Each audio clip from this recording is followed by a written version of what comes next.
Okay.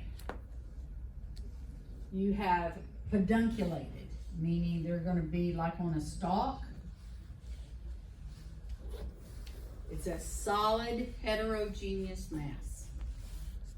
Okay? It's usually going to be like that.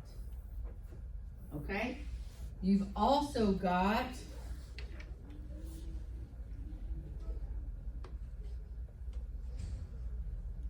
this is solid. This is solid. This is pedunculated. Pedunculated.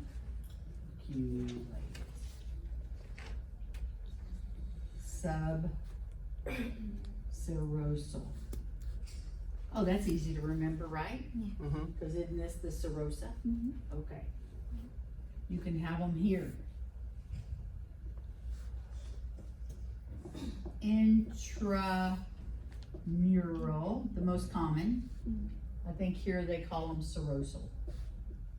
That's the one I need to follow up on. Okay? Another one that you can have, it deforms the endometrium. Submucosal.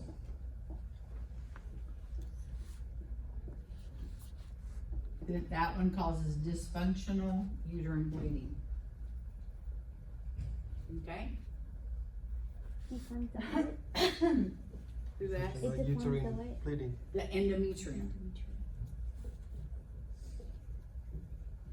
The submucosal deforms the endometrium.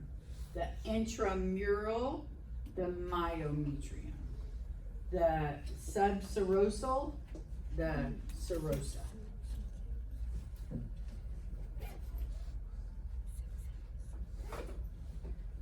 Ms. Shepherd, the pedunculated is not, it doesn't kind of correlate with the intramural subserosal. No, That's it just something- sticks up off. That's how come when we teach you uterus, you go all the way out until you don't see anything, and then you come back in, take a picture, and you've told the doctor when you've taken that image, because I'm gonna go all the way out, I'm gonna go, oh, there's something there. Okay? But if I come over here and I go all the way out, I'm just gonna come right back, and I'm gonna take my lateral image. Okay?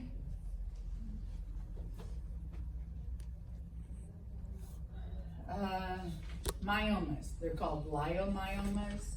They're called myomas. They're called fibroids. Sometimes they're they don't have any symptoms. Okay? They can cause menorrhagia, heavy periods. They can cause spotting in between cycles. You can have increased abdominal girth if it's big. Pain, urinary frequency, lower back pain, leg discomfort or swelling. What do they look like? They're usually heterogeneous.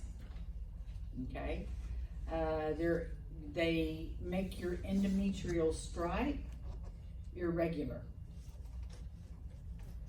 There will be hypoechoic areas within a mass that makes it heterogeneous. It's like a whirl of muscular tissue. They usually go around.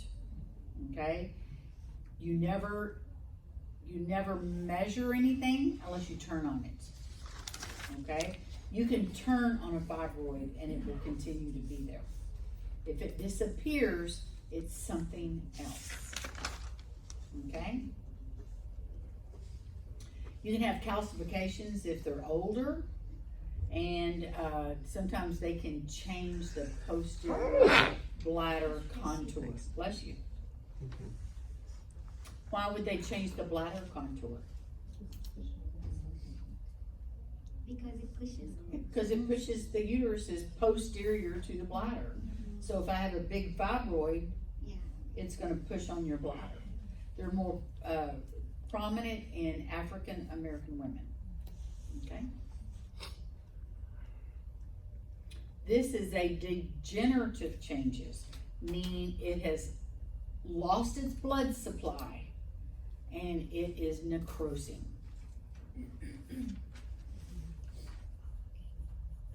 Here is a pedunculated fibroid.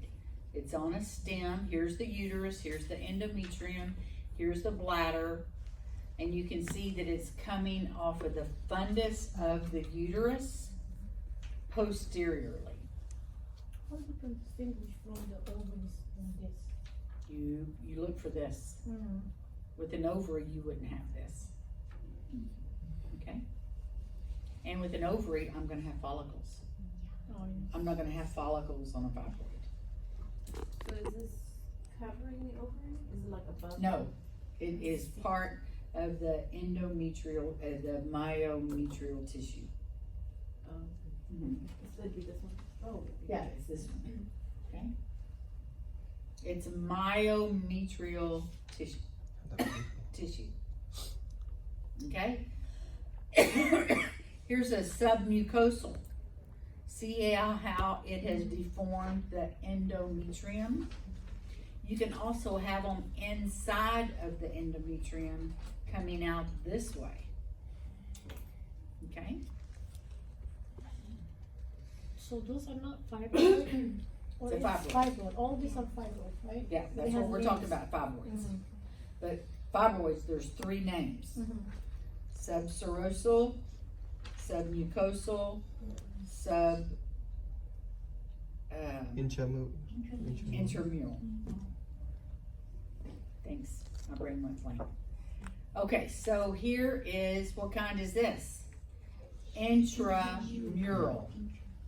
Because it's not deforming, it is deforming because it's big, but that's the only reason why it's deforming. Okay, it's intramural. It goes all the way from the endometrium to the serosa. And it makes a shadow?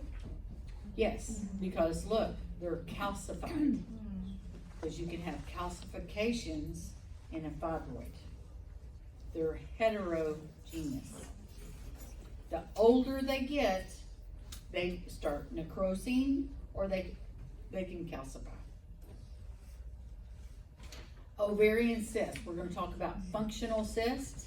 A cyst is a cyst. Anechoic, thin wall, posterior enhancement. That is the criteria for a cyst. No matter where it's at in my body, there's three criteria. So here I have my bladder, and behind the bladder I have an area that is anechoic.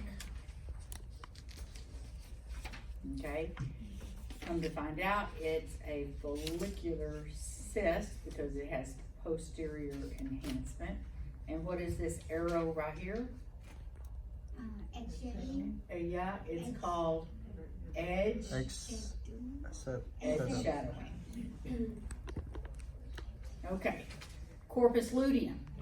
Corpus luteum, the grafting follicle has let go of the egg. So now I have a corpus luteum. The corpus luteum puts out progesterone. Signs and symptoms: pain, nausea, vomiting, and large tender ovaries. What do they look like? They can be hemorrhagic, making them isoechoic to the material around them. On a gravid patient, what is that? A gravid patient. Someone that's had a pregnancy or someone that is pregnant. A gravid patient tells you if they're pregnant or not. Okay? Thin wall, they're usually unilateral. They're on only one side. And they can have posterior cul-de-sac fluid if they rupture, because they involute on themselves. So here is a gravid patient. Here is my endometrium. This is my yolk sac. Here's my crown rump length.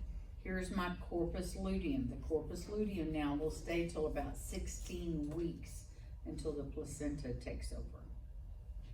So this is an IUP, intrauterine pregnancy. This is a theca luteum. It's just like the corpus luteum, but my levels of HCG are higher. I might be going through fertility treatments. I might have twins. I might have gestational trophoblastic disease or a molar pregnancy. And my HCG levels are very high, so they are bilateral. Again, they could be anechoic, they could have septations, they could be hemorrhagic. But a theca luteum is bilateral. Hemorrhagic means that I have a follicle that has bled. Okay? It's an acute onset of pain. I have to rule out ectopic or a TOA, a tubal infection. We don't see the tubes unless there's something wrong with it, like a hydrosalpinx or a pyosalpinx or a hematosalpinx.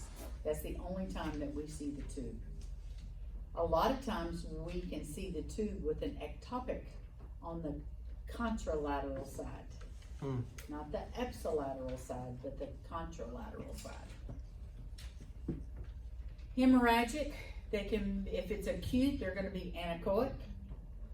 If it's late, it's gonna look like a solid mass because as the blood gets older, it settles and becomes more hyperechoic. As it's resolving, then that's whenever I start building up septations. Okay, so it's already been anechoic, it's already appeared solid, and now it's breaking down more and I have septations. Can you see that in your head? Okay. Just like if you cut yourself. If you cut yourself, it bleeds, and then it gets a hard cover on it, and gets that red rim around it as it's healing, and then the skin draws in, and then you have a scab. The same thing happens inside the body. Yes. So for this particular patient, we would want to do follow-ups on them, right? Usually they will follow up. Sooner than later. Okay, so here is a hemorrhagic cyst, and it looks like a solid mass. Here, the blood has layered, okay, and here it is breaking down. You never do pathology without putting color on it. Always, always, always. Torsion, that's a partial or a complete rotation of the pedicle of the ovary.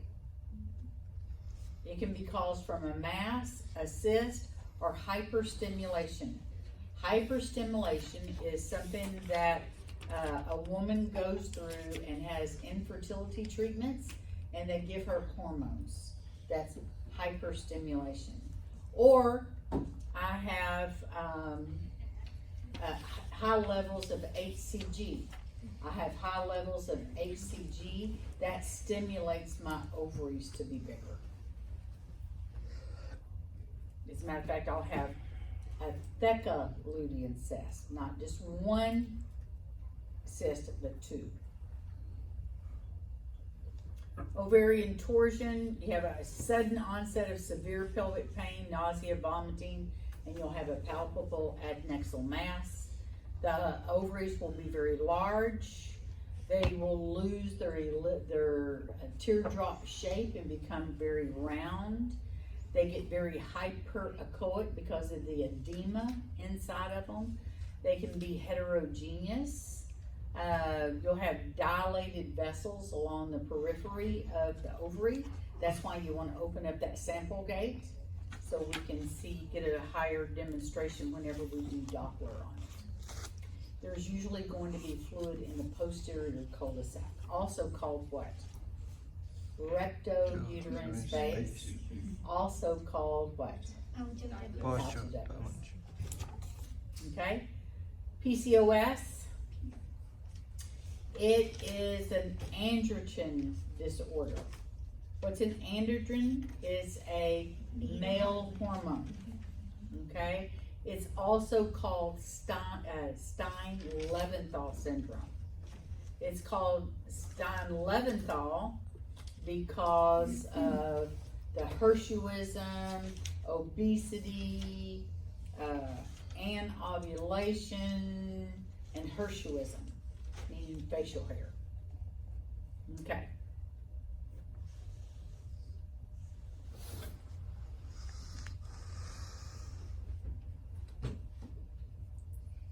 No, that just gives you the thing. So you have hyperinsulinema. Luteinizing hormone is up. It never gets that spike. It's always up. It never gets that spike. PCOS, you have amenorrhea, hirsutism, infertility. You'll have oligo and ovulation, meaning you can have cycles, but they will be very light. Hyperandrogenism or hyperandrogenemia, meaning you have too many male hormones. You have bilateral ovarian enlargement that will have small peripheral follicles around the periphery. We call that the string of pearls. Okay, so what is this? Bilateral PCOS. So here you can have ovaries. You can see that they're very large compared to the uterus. And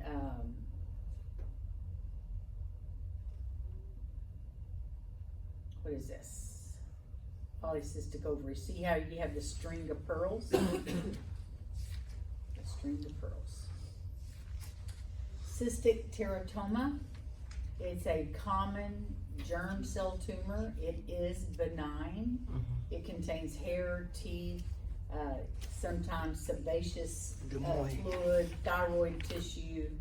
You have pain with it. You can be asymptomatic with it, but they can torsion, meaning they can lose their blood supply, and the physician can feel it on the physical exams.